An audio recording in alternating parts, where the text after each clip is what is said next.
नमस्ते साथीहरु, आजबाट म तपाईहरुलाई एउटा फोटोशप सीसी 2019 को बारेमा मैले जानेको सिकेको कुराहरु तपाईहरुमाझ शेयर गर्न गइरहेको छु। यदि तपाईहरुलाई मेरो भिडियो मन पर्यो भने मेरो भिडियोलाई लाइक, शेयर, कमेन्ट, सब्स्क्राइब गर्नुको साथसाथै नजिकै रहेको बेलको आइकनलाई पनि थिच्न नभुल्नु होला। सुरु गरौं।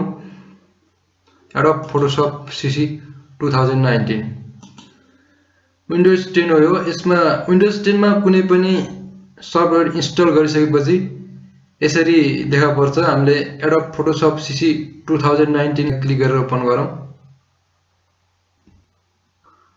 फोटोशप खोलिसकेपछि यस्तो किसिमको वेलकम स्क्रिन देखा पर्छ, जसमा क्रिएट न्यू र ओपन भन्ने हुन्छ। हामीले क्रिएट न्यू गर्नुपर्ने हुन्छ। क्रिएट न्यू गरिसकेपछि एउटा न्यू डकुमेन्ट भन्ने फाइल ओपन हुन्छ, जसमा चाहिँ विभिन्न प्रिसेटहरु चाहिँ हामीलाई एउटा फोटोशपले दिएको हुन्छ। जस्तै रिसेन्ट चाहिँ हामी रिसेन्ट भनेको यो हामीले क्रिएट गरेर काम गरेको अथवा मैले क्रिएट गरेर काम गरेको यो डकुमेन्ट हो भने फोटोमा चाहिँ प्रिसेट दिएको हुन्छ। यसरी हामीलाई एउटा फोटोशपले नै आफूले क्रिएट गरेर दिएको हुन्छ। जस्तै प्रिन्टको लागि पनि दिएको हुन्छ, विभिन्न किसिमका हामीलाई पेपर साइजहरु। त्यस्तै आर्ट एन्ड इलिस्ट्रेटरको लागि दिन्छ, वेबको लागि दिन्छ। मोबाइल एप्लिकेसन बनाउनु पर्यो भने यसरी अलरेडी साइज दिएको हुन्छ।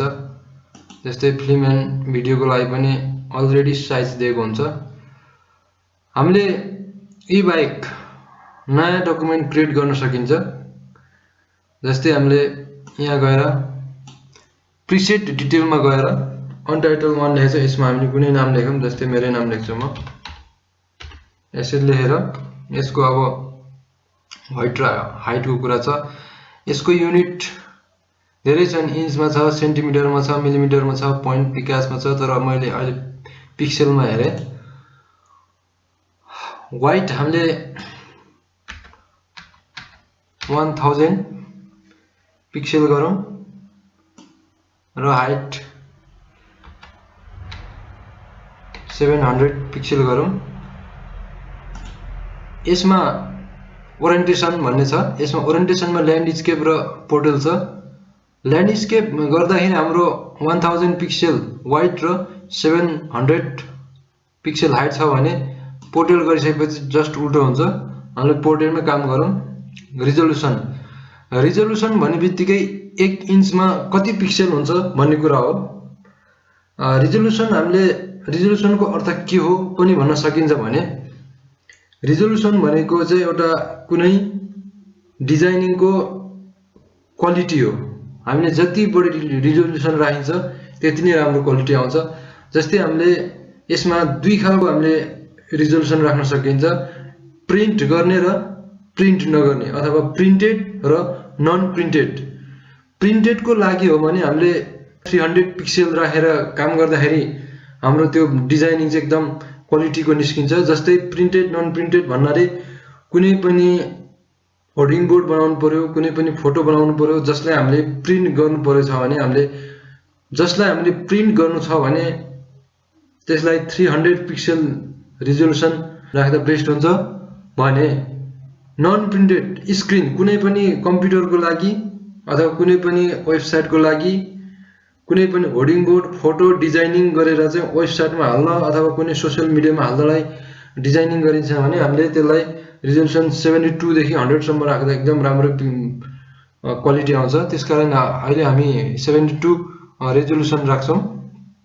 कलर यहाँ विभिन्न किसिमका कलर छन्। त्यसमध्ये हामी आरजीबी कलर र सीएमवाई को कलर हेर्छौं। आरजीबी कलर भनेको नन प्रिन्टेडको लागि प्रयोग गरिन्छ भने सीएमवाई को कलर भनेको प्रिन्टेडको लागि प्रयोग गरिन्छ। त्यस्तै हाम्रो बिट छ। बिट हाम्रो 8 हुन्छ, किन भन्दाखेरि हाम्रो फोटोहरुमा डिजाइनिङहरुमा प्राय जसो 8 बिटै हुन्छ। त्यसकारण गर्दै हामीले 8 बिटै राखौं। ब्याकग्राउन्ड कन्टेन्टमा हामीले व्हाइटै राखौं। यसलाई क्रिएट गरौँ अथवा हामी यहाँ सेभ गरौँ। पहिला यहाँ गएर हामी के गरे सेभ भन्ने हुन्छ। सेभ टु यहाँ नाम राखौँ।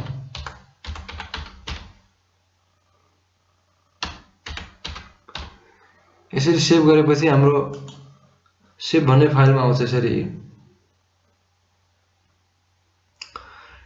7/1000 पिक्सलको एउटा हामीले क्यानभास तयार गरेको छौँ। यसलाई क्रिएट गरौँ। क्रिएट गरिसकेपछि हामीले यस्तो किसिमको एउटा 7/1000 पिक्सलको हाम्रो एउटा क्यानभास क्रिएट भएको छ। हामीले कुनै पनि डिजाइनिङ गर्नको लागि हामीले यिनै टुल्सहरुको प्रयोग गरेर हामीले डिजाइन गर्ने हो। यो टुललाई हामीले सिंगल कलम र डबल कलम पनि हेर्न सकिन्छ। र अर्को कुरा, हामीले कुनै पनि डिजाइनिङ गर्दाखेरि कस्तो साइजको राख्दा ठिक हुन्छ भन्दाखेरि हाम्रो यो जुन हाम्रो क्यानभासको साइज छ त्यसलाई 100% मा राख्दा चाहिँ हामीले गरेको डिजाइन एकदम बेस्ट हुन्छ, राम्रो हुन्छ। अथवा 100 साइजमा काम गरिसकेपछि त्यो एकदम फिट हुन्छ डिजाइनिङ। यदि हामीले कम साइजमा राखेर काम गर्यो भने त्यो त्यसको पिक्सल चाहिँ अथवा त्यो डिजाइनिङ चाहिँ तपाईको एकदम फाटेको जस्तो झिरझिर देखिन्छ। त्यसकारणले गर्दा हामीले अरु केही नसोचिकन 100% मा 100% को क्यानभासमा हामीले डिजाइनिङ गर्नुपर्छ। 100 बनाउनलाई हाम्रो सर्टकट छ Ctrl+1। यो साइजमा हामीले काम गर्दाखेरि चाहिँ हाम्रो डिजाइन एकदम बेस्ट हुन्छ। र कुनै पनि डिजाइनिङ गर्न लागि एकदमै सपोर्टर भनेको हाम्रो लेयर्स हो। लेयर्स ल्याउनको लागि हामीले विन्डोजमा गएर लेयर्स भन्ने छ यहाँ, अथवा हाम्रो किबोर्डमा F7 थिचेर पनि लेयर्स ल्याउन सकिन्छ। र यहाँनिर हाम्रो चाहिँ essential 3D graphic and web motion painting photography विभिन्न किसिमका हाम्रो प्यानलको सेटहरु छन्, जुन मैले सुरेश भन्ने प्यानल आफैले क्रिएट गरेको छु। नयाँ क्रिएट पनि गर्न सकिन्छ न्यू वर्क स्पेस गरेर। हामी अहिले मैले क्रिएट गरेको सुरेशमा क्लिक गरौँ। र अब यहाँनिर अन्य प्यानलहरु पनि ल्याउन छ भने हामीले यहाँबाट विन्डोजबाट गएर क्यारेक्टर ल्याउनु पर्यो, च्यानल ल्याउनु पर्यो, कलर चाहियो, सजेट चाहियो, प्याराग्राफ चाहियो, प्याराग्राफ स्टाइल पनि चाहियो। यति प्यानललाई हामीले एउटा न्यू बनाएर राख्न सकिन्छ। जस्तै लेयर्स भयो, यसरी प्यानल्स, लेयर स्टाइल, प्यानल्स, यसलाई हामीले एउटा छुट्टै नाम दिएर पनि राख्न सकिन्छ। जस्तै यहाँनिर न्यू वर्क स्पेस, यहाँ कुनै नाम दिउँ,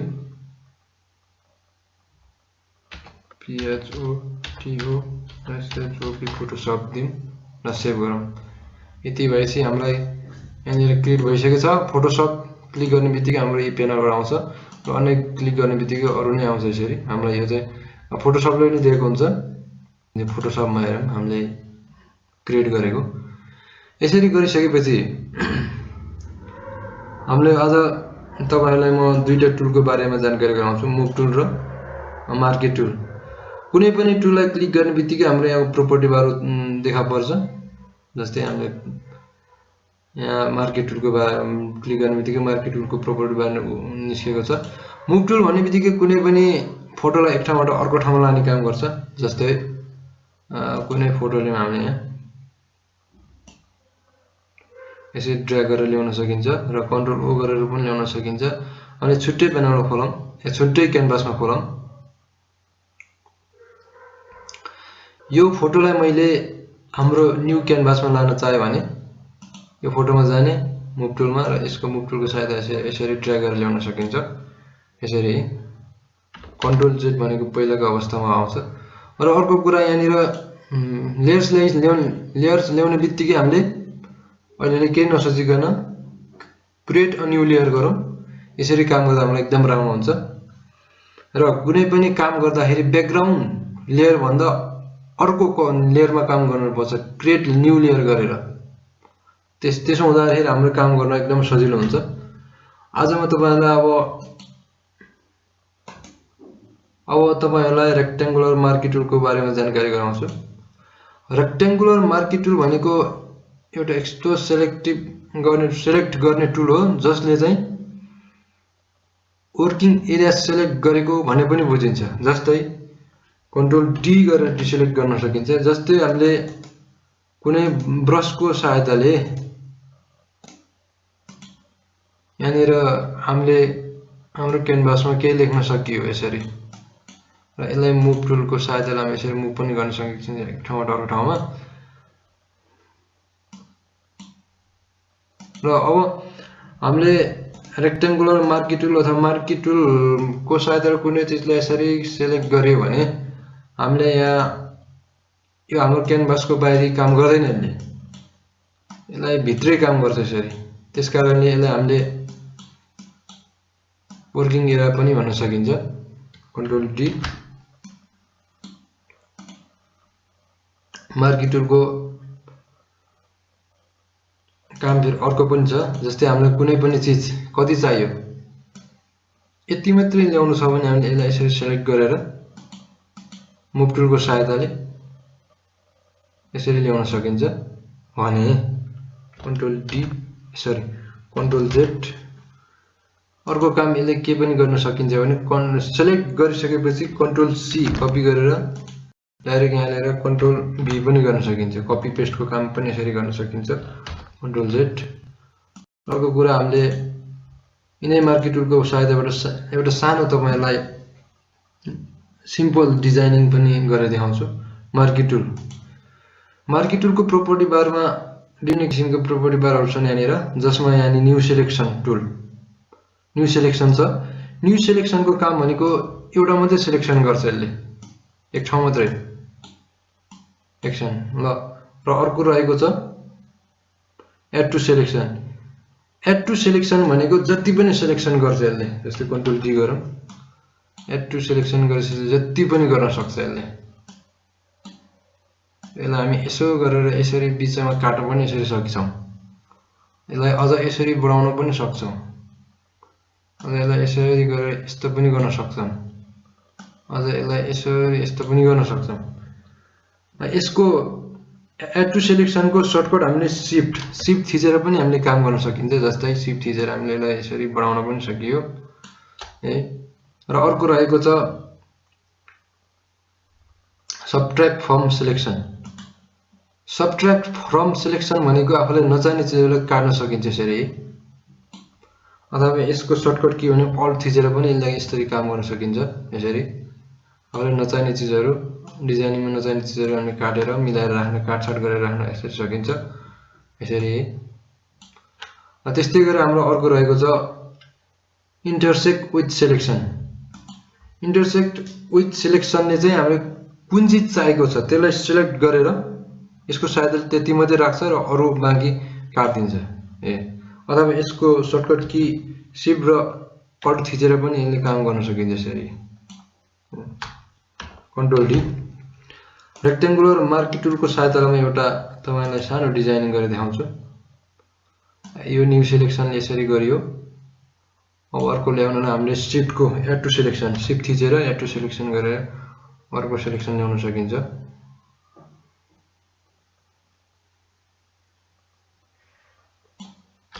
यसरी अब यसलाई हामीले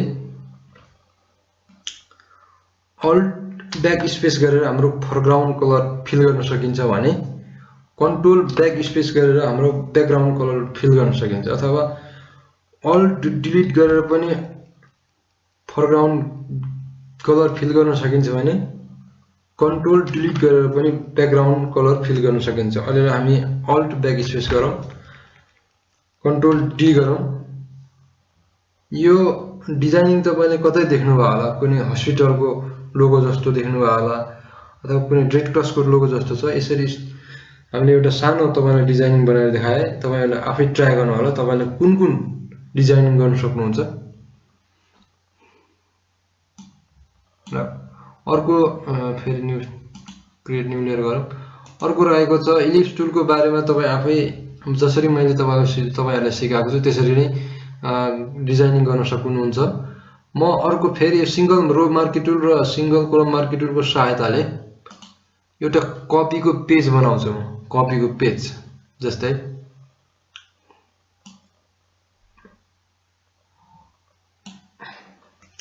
अल्ट ब्याक स्पेस गरेर कलर गरौँ, कन्ट्रोल डी गरेर डिसेलेक्ट गरौँ र यसलाई कपी गर्नको लागि मुभ टुलको सहायताले यसलाई हामी अलिक जुम गरौँ। मुभ टुलको सहायताले अल्ट थिचेर यसरी हामीले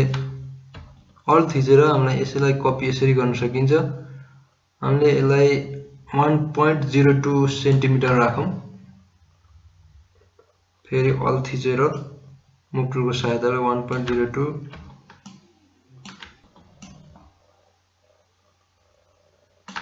यसरी गर्न सकिन्छ। यसलाई कन्ट्रोल 1 गरौँ, सरी